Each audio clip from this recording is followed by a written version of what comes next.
Bakit libre? Kasi kahit 1 or 2 or 3 or 4 days kayong pinatitira doon, usually may rent yung ganoon. So anong connection ng Pogo Hub dun sa Porac sa inyo at binigyan kayo ng ganyang klaseng pabor? Kasi pabor yan eh. Never naman po nila ako singil, Madam Chair. Kaya nga po, napaka-generous nga eh. So, bakit binigyan kayo ng ganyang napaka-generous na pabor? Ano bang connection nila sa inyo? Hindi ko po alam bakit hindi nila ako sinisigil, Madam Chair.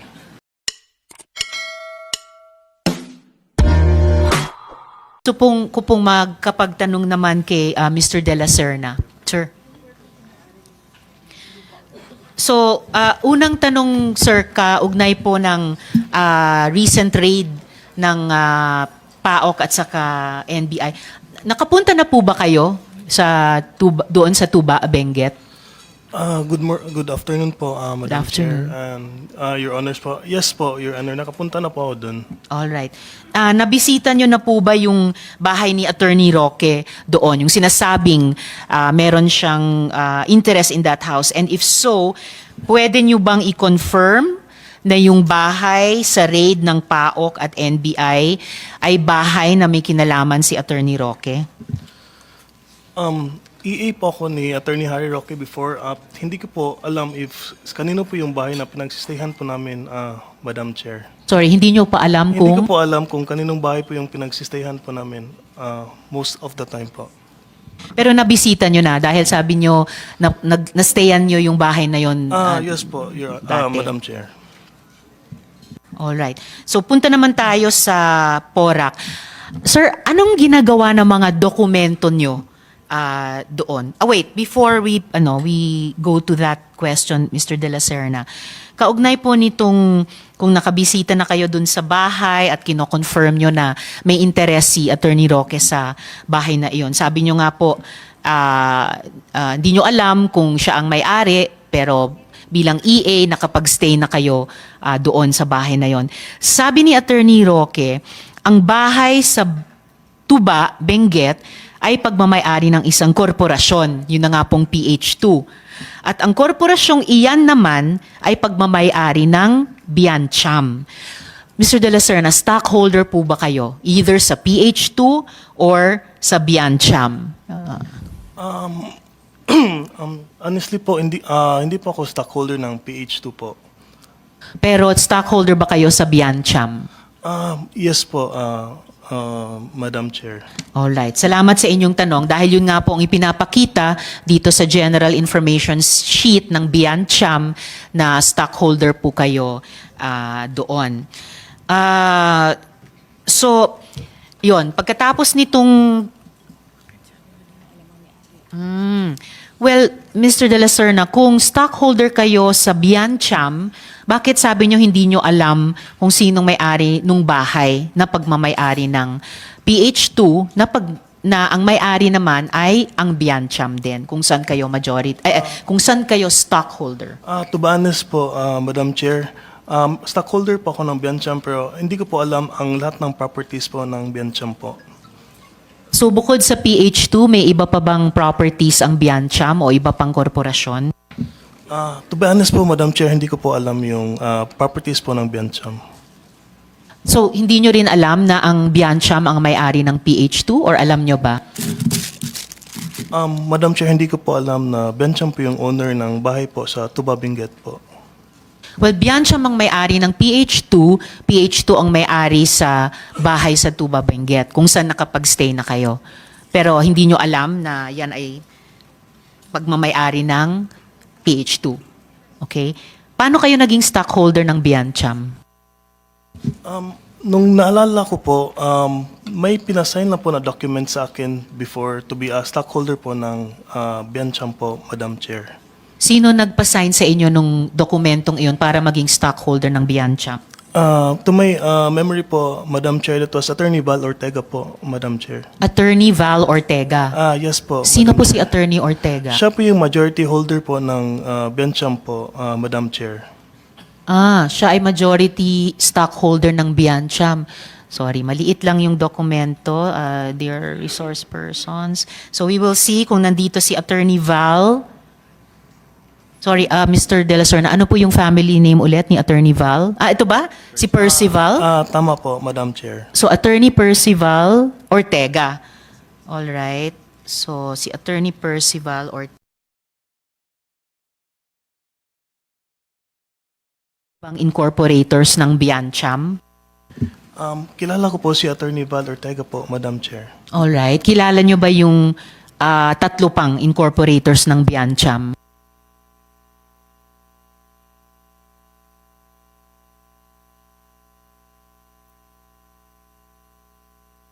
Sir?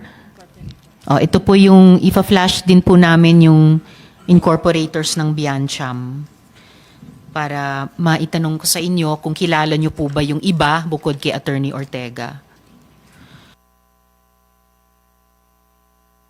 Ito po. So, okay. Kilala nyo po ba si... So, Herminio Harry L. Roque Jr. So, kilala niyo po siya. Kilala ko po siya, Madam Chair. Kilala niyo po ba si Myla R. Roque? Kilala ko po, Madam Chair. Alright. Kilala niyo po si Joel R. Butuyan? Hindi ko po kilala, Madam Chair. Hindi. Kilala niyo po ba si Jarmay C. Garcia? Hindi ko po kilala, Madam Chair. Alright. And finally, kilala niyo po ba si Eileen R. Garcia? Hindi ko po kilala, Madam Chair. Hindi niyo kilala. So, ang kilala niyo lamang sa ibang...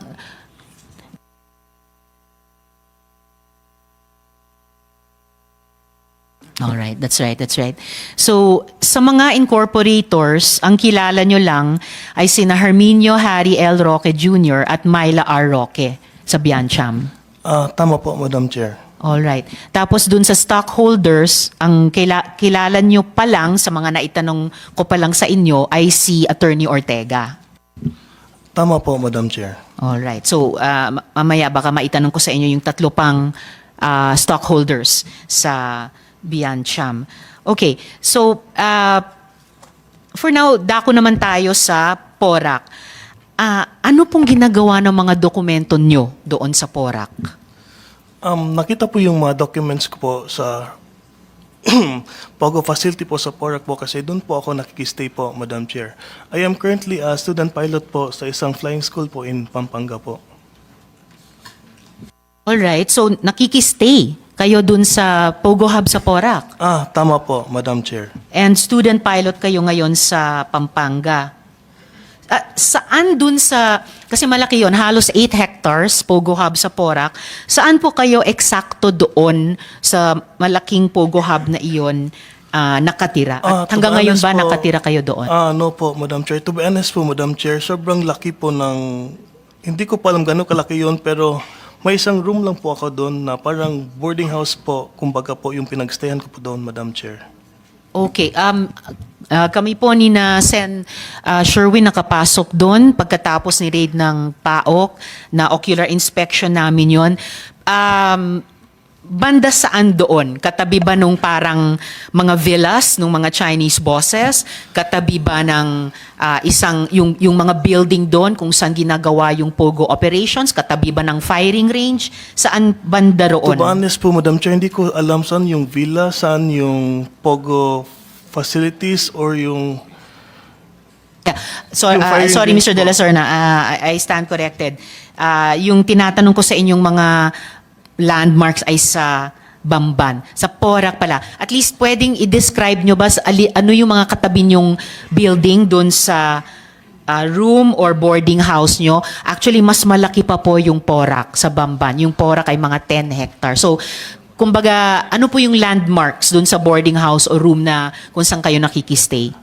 Sa room po, kung saan po nakikistay, kami po yung first building po. First building. Pero ngayon, built up na po kasi yun eh. May 40 plus buildings yun. Sabi nga po ng mga tao, mas maraming buildings pa sa PORAC kaysa sa buong Buendia. So, in the meantime, ano na yung mga naitayong katabing building dun sa boarding house nyo?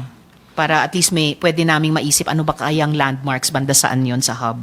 I'm so sorry po, Madam Chair. Hindi ko po alam po yung binibuild po doon kasi hindi man ako lumalabas sa room ko po doon. Hindi kayo lumalabas sa room nyo? Paano Pag kayo andun- pumupunta sa room Pag nyo? andun po ako sa area na yun, sa room lang po ako, never po akong lumabas. Pag lumabas po ako, either mag-aral, ganun lang po ako. Never po akong lumabas sa room ko for any other reason po. Okay, student pilot kayo. So, paano kayo nakakarating dun sa boarding house sa loob ng Porac Pogo Hub? At paano kayo nakakalabas doon? Nagda-drive po ako, Madam Chair. Nagda-drive kayo? Anong dinadrive nyo? Toyota Fortuner po, Madam Chair. So, pagpasok at paglabas nyo dun sa boarding house sa Pogo Hub sa Porac, ano yung, syempre, nakadilat ang mata nyo habang nagda-drive kayo, paloob at palabas. So, ano yung nakikita nyo na maaring, na alam nyo, okay, dito ako liliko, dito ako lalabas, or dito ako I papasok? understand na po, Madam Chair. Sorry? Puro building, I understand na po your question. Pagpasok ko po sa gate, Madam Chair, puro building lang po yun. Tapos, sa second gate po, may building po yun. Yun na po ang aking boarding house po. Okay, so dahil pagpasok nyo sa gate, may mga buildings, then may second gate. So, based on lumiliko kayo sa, dire-diretso ba hanggang sa boarding house or lumiliko kayo sa kaliwa or sa kanan? First gate po, tapos turn left to the second gate. Okay, so kung yung first gate or main gate ay nasa gitna ng frontage ng Pogo Hub sa Porac, more or less nasa left side ng Pogo Hub yung boarding house nyo. If facing the gate po at facing the Pogo Hub, tama po, Madam Chair, nasa left side po. Nasa left side. All right. So, ano pong living arrangement nyo doon? May rent po ba? Or nagtatrabaho din po ba kayo doon sa Pogo Hub sa Porac? At sino pong nagbabayad ng rent nyo? Nagsistay po ako doon sa Porac po for free po, Madam Chair. There's no, pero po, I've never worked with Pogo po. I've never worked with them po. Nakikitulog lang po ako doon. Okay. Wow. So free.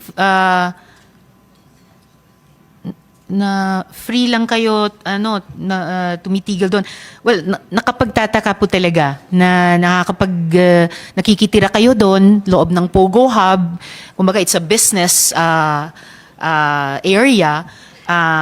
Pinapatira po kayo doon ng libre. Actually, kung tanungin natin yung ibang mga student pilot o kahit ibang mga estudyante in general, napakaswerte po ninyo. At sabi nyo, hindi po kayo nagtatrabaho doon sa Pogo Hub? Tama po, Madam Chair. I've never worked with the Pogo Hub there and I've never worked with them po. So, nagkaroon ba kayo ng ibang trabaho habang nakatira kayo sa Pogo compound sa Porac? No po, Madam Chair. Okay, so student pilot lang kayo and then nakikitira kayo sa Pogo Hub. Bakit libre yung nakikitira lamang kayo doon? Bakit libre? Hindi naman po ako always andun, Madam Chair. Kung may schedule lang po ako sa flying school ko, andun po ako sa Pampanga. Okay, ganong kadalas kayo sa Porac? Around 3 to 4 days a week po, Madam Chair. Or usually if walang schedule, 1 or twice a week lang po. Okay, so either from 1 to 2 days or 3 to 4 days. Sa mga buwan na or sa mga linggo na 3 to 4 days a week, kalahating linggo pa rin yon. And alam natin, may gastos ang pagrenta o ang tawag ba doon, half boarder or whatever sa isang lugar. So, bakit pa rin libre kayong pinagamit nung isang boarding house sa loob ng Pogo Hub? Paano na-arrange yun? I do not understand the question po, Madam Chair. Bakit libre? Kasi kahit 1 or 2 or 3 or 4 days kayong pinatitira doon, usually may rent yung ganoon. So anong connection ng Pogo Hub dun sa Porac sa inyo at binigyan kayo ng ganyang klaseng pabor? Kasi pabor yan eh. Never naman po nila ako singil, Madam Chair. Kaya nga po, napaka-generous nga eh. So, bakit binigyan kayo ng ganyang napaka-generous na pabor? Ano bang connection nila sa inyo? Hindi ko po alam bakit hindi nila ako sinisigil, Madam Chair. Alam nyo, pag ano, siguro kaya natatawa din yung ibang mga kasama natin, naiisip namin sana all.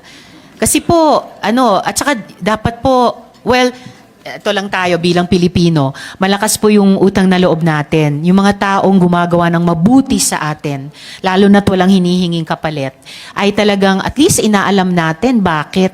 Para, di ba, yung pagtanaw natin ng gratitude sa kanila. At siguro, paghanap ng paraan na suklian sila sometime later in our life, alam natin ano yung bakit at ano yung magnitude nun. Ayun, anyway, yung mga dokumento nga na dokumento nyo nakita sa PORAC, related sa inyo at kay Attorney Roque. Paano nyo po unang nakilala si Attorney Roque? Nakilala ko po si Attorney Roque through my mother po. Dati pong barangay captain ang mother ko sa barangay po namin sa Bohol po. Tapos, nag-request po ang barangay namin ng isang project po which was funded to the office of Attorney Harry Roque when he was still a congressman po. Nag-inauguration po sila sa Bohol.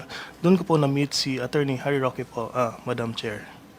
All right. So, si Attorney Roque ba ang nagpakilala sa inyo dun sa may-ari o management ng Pogo Hub sa PORAC? Yes po, Madam Chair. Right? Ano ang mga pangalan nila nung ipakilala kayo sa isa't isa ni Attorney Roque? Ang na-meet ko lang po, Madam Chair, is Miss Cassandra Leong lang po. Okay, so na-meet nyo po si Cassandra or Cassie Leong. Wala na po kayong ibang nakilala na boss doon sa Pogo Hub sa PORAC? Wala na po, Madam Chair. Alright.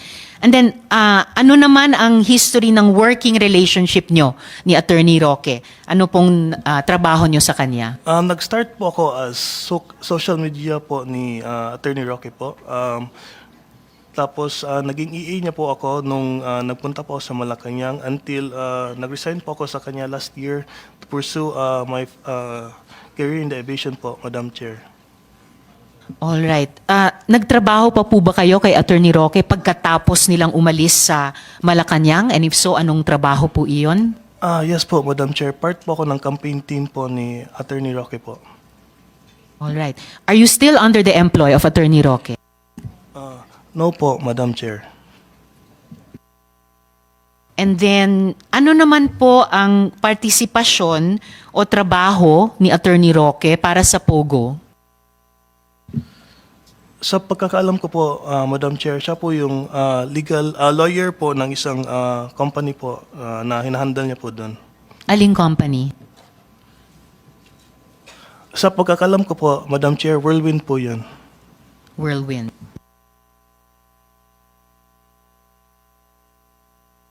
Alright. Sige, kanina itinanong ko po sa inyo kung bukod kay Cassandra Leong, nakilala nyo pa yung ibang mga boss sa Lucky South 99. To continue, noong magkatrabaho kayo ni Attorney Roque, pinakilala ka ba niya sa ibang mga incorporator o boss ng Lucky South 99? Tanungin ko ito ulit sa inyo, specifically one by one, para lang if ever maalala nyo, masagot nyo sa komite. Pinakilala ba kayo ni Attorney Roque kay Julian Linsangan M. III? Hindi ko po siya kilala, Hindi. Madam Chair. Pinakilala ba kayo ni Attorney Roque kay Ronelyn B. Baterna? Hindi ko po siya kilala, Madam Chair. Hindi rin. Pinakilala ba kayo ni Attorney Roque kay Edwin C. Ang? Hindi ko po siya kilala, Madam Chair. Hindi rin. Pinakilala ba kayo ni Attorney Roque kay Marion Ryan Ochua? Hindi ko po siya kilala, Madam Chair. Hindi rin. Pero ipinakilala kayo ni Attorney Roque kay Catherine Cassandra L. Ong. Pinakilala po, Madam Chair. Siya, pinakilala. Pinakilala ba kayo kay Sam C? Hindi ko po siya kilala, Madam Chair. Hindi. Pinakilala ba kayo kay Heidi Corinne B. Uy? Hindi ko po siya kilala, Madam Chair. Rin. Pinakilala ba kayo kay Nina Myra H. Cervantes? Hindi ko po siya kilala, Madam Chair. Hindi. Pinakilala ba kayo kay Mercedes P. Macabasa? Hindi ko po siya kilala, Madam Chair. Pinakilala ba kayo kay Michael Bryce B. Mascarenas? Hindi ko po siya kilala, Madam Chair. Pinakilala ba kayo kay Stephanie B. Macarenas? Hindi ko po siya kilala, Madam Chair. Pinakilala ba kayo kay Rodrigo A. Bande? Hindi ko po siya kilala, Madam Chair. Pinakilala ba kayo kay Xiang Tan? Hindi ko po siya kilala, Madam Chair. And last but not the least, pinakilala ba kayo kay Jinggu? Hindi ko po siya kilala, Madam Chair. So, hindi po kayo ipinakilala ni Attorney Roque sa lahat nitong mga incorporator o boss ng Lucky South 99 except for Catherine Cassandra L. Ong. Siya lamang. Alright po. Ito, meron po akong meron akong tanong galing muli kay SP Pro Temp. Sinong nag-finance ng tuition nyo sa pilot school? Kasi ano pong income nyo na paano nyo na-afford yung tuition na iyan? Yung family ko po nagpe-finance sa pilot school ko, but sa understanding ko po, kailangan ko pong ibalik yun pag naging pilot po ako, Madam Chair. Kailangan yung ibalik sa pamilya nyo? Yes po, Madam Chair. Okay. So, bukod dun sa ang tawag doon, yung papauna ng pamilya nyo sa tuition nyo, na babayaran nyo rin, meron pa ba kayong ibang income na ginagamit dito sa tuition? Wala na po, Madam Chair. Okay. So, na-afford nyo dahil ina-advance muna ng family nyo? Tama po, Madam Alright, Chair. and then babayaran nyo. Okay. Masasabi nyo po ba na kaya kayo pinatira sa Pogo ng libre ay dahil pinakilala kayo ni Attorney Roque kay Cassie Leong? Pakiulit po, Madam Chair. Dahil ba pinakilala kayo ni Attorney Roque kay Cassie Leong, kaya pinatira kayo ni na Cassie Leong sa Pogo Hub nila ng libre? To be honest po, Madam Chair, pinakilala po ako ni Attorney Roque kay Ma'am Cassandra Leong po. Pero ako po yung humingi ng favor kay Madam Cassandra Leong na magstay po sa Porac po. Kayo yung humingi ng favor. Yes po, Madam Chair. Paano nyo po naisip gawin yun? Nung pinakilala po ako ni Attorney Roque po, naghahanap po ako ng pagstayhan po sa Pampanga po. Timing po na meron po silang lodging houses in Porac po. Ano nyo nalaman na may lodging house sila sa loob ng Pogo Hub? Hindi ko po alam na nasa Pogo Hub po siya, pero alam ko po meron po silang lodging houses po, Madam Chair. Ang alam nyo ay may may lodging houses in general sina Cassie Leong. Paano nyo alam na may lodging houses si Cassie Leong? Sa pag-usap po namin, Madam Chair, tapos gano'n na po, pinastay na po ako sa Porac po. Kwinento ni Cassie Leong na may lodging houses siya or tinanong nyo kung may lodging houses siya? Nagtanong lang po siya if ano pong ginagawa ko po sa Pampanga that time. Tapos sabi ko lang po is naghanap po ako ng pagsistayhan po sa Pampanga. And then, anong sinabi ni Cassie Leong? Sabi naman po niya meron silang lodging houses, but hindi po pwedeng magstay na matagal doon kasi pinapaalis na po sila doon. Tingin nyo ba kung di nyo kilala si Attorney Roque, papatirahin kayo doon ni Cassie Leong?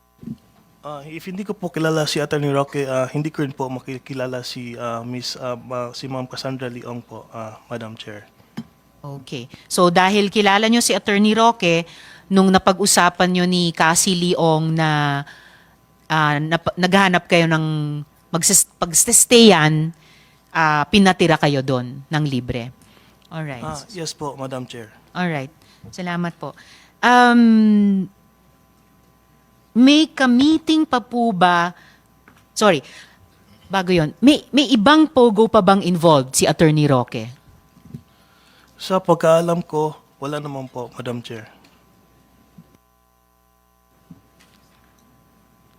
May ka-meeting pa po ba si Attorney Roque na mga dati or kasalukuyang opisyal ng gobyerno tungkol sa Pogo? Hindi ko po alam, Madam Chair. Alright. And then, personal nyo po bang nakatagpo o nakilala? Una, si Hong Jiangyang. Hindi ko po siya kilala, Madam Chair. Nakilala nyo po ba si Mayor Alice Guo? Never po siyang na-meet, Madam Chair. At nakilala niyo po ba si Michael Yang? Never ko po siyang na-meet, Madam Chair. Alright. Yun yung mga tanong ko sa inyo sa ngayon, Mr. De La Serna. Pero stay po kayo please sa hearing dahil sigurado ko may mga tanong din sa inyo yung mga colleagues ko.